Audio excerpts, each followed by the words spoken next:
Pav, Galing na. Batal, Kasi andyan si Mami. Kinagat ang pusa. Okay na.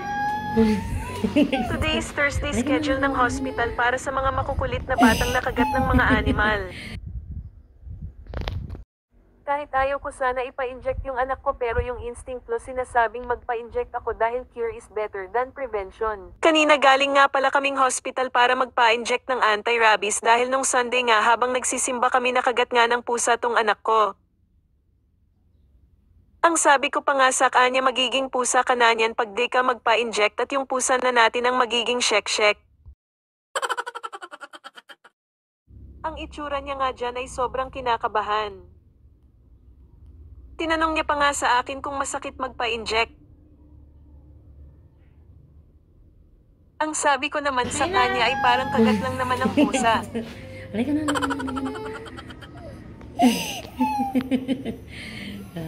Nahihiya pa nga siyang umiyak dyan pero nung di niya na napigilan ang sakit ayun napahikbi na nga. Para naman magamot yung sakit ng injection niya ayun binili ko na ang gusto niya pinimilk tea ko na nga.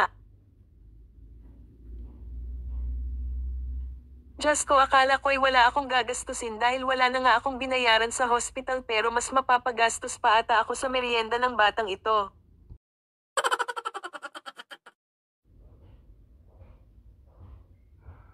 Pagkatapos na naming magmerienda kumain muna kami bago umuwi dahil tanghali na nga sa oras na yan pag magluluto pa ako sa bahay baka mahimatay na kami sa gutom niyan. Kaya naghanap na lang ako ng makakainan na may nagluluto sa harap ko dahil sa bahay namin ako ang tagaluto ngayon naman gusto ko iba ang magluluto.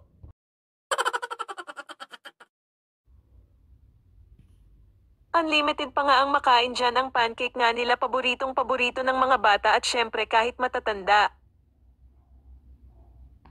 Dahil bagong luto ikaw na mamimili kung anong gusto mong ilalagay na toppings dyan kaya naman nilagyan ko na lang ng honey butter yung sa akin dahil yun ang original na flavor na pancake na masarap para. At ayan na nga ang breakfast menu nila everyday yan. Kung patay gutom ka pwede ka dyan.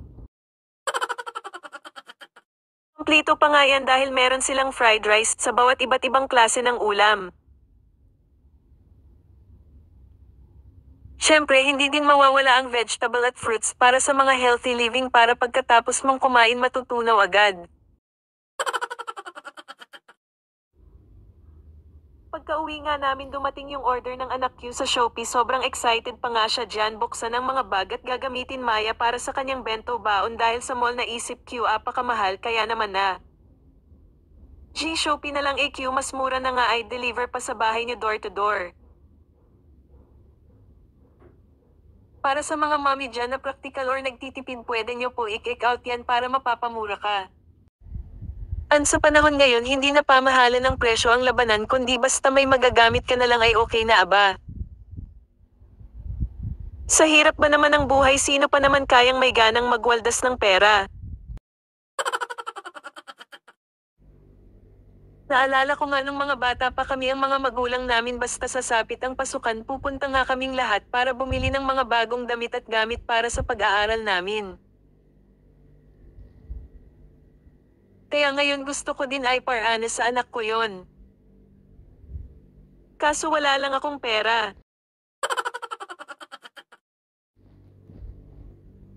Sa mga mommy dyan na gusto din bumili ng ganitong bag ilalagay ko na laman yung link sa comment section nang maka-order kayo para sa anak ninyo. Habang palapit na nga ang pasukan palakas na din ang kaba ko dahil panigurado araw-araw na naman ang gagastusin ng anak ko niyan. Sunod niya naman binuksan ng mga in-order kong egg shopper, bread cutter, mini spoon and fork at pagbaunan para sa kanyang bento baon sa araw-araw.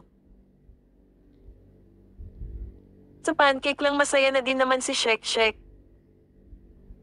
Pinipilit ko pa nga siyang magbaon ng pera kaso umiiyak siya pag binibigyan ko dahil sabi niya hindi daw niya ulam bumili kaya magluluto na lang daw ako ng kanyang paborito na mini pancakes o di kaya naman. Mag-DIY na lang ako ng mga biscuit dyan. Yung mga marilang na tigpipiso sa tindahan masaya na dun si Shek-Shek. Alam nyo ba na tong batang ta sobrang sipag kasi pumasok yung tipong pinipilit mo na para umabsent dahil may pupuntahan kami kaso magpapahintay pa yan na matapos ang klase para makasama. Kaya proud din ako sa anak ko na bukod sa masipag matalino pa sa school. Kaso nga lang sobrang hilig niya mag-drawing every 3 days, ubos na agad ang papel niya. Oh, di ba nabudol na naman ako ni Shopee kaya ikaw Jan Mars, magpabudol ka na din kay Shopee. Bukod sa mura na quality din talaga mga tinda nila, yun din mismo yung nasa mall na naka-display. Itong pagbaunan na to worth 200 pesos lang. Worth it din talaga sa presyo niya. Sobrang saya pa nga ni Shek dyan kaya bilang nanay masaya akong nakikita na masaya din ang anak ko. Sa dami ba naman ang pinagdaanan niya sa buhay niya, nandyan pa din siya nakangiti patuloy na lumalaban. Ang pusa pero parang wala na ngayon sa kanya dahil nakalimutan niya na pagkatapos niyang mabili ang gusto niya. Buti naman at hindi siya nilanat at naagapan ko din agad. Dahil nasa huli ang pagsisisi kaya sa mga mommy dyan katulad ko bantayan po natin ang mga anak natin. Yan na ang mga deposit ko, grade 1 na nga pala si Shek ngayon. Yun lamang for today's video, please follow for more marites.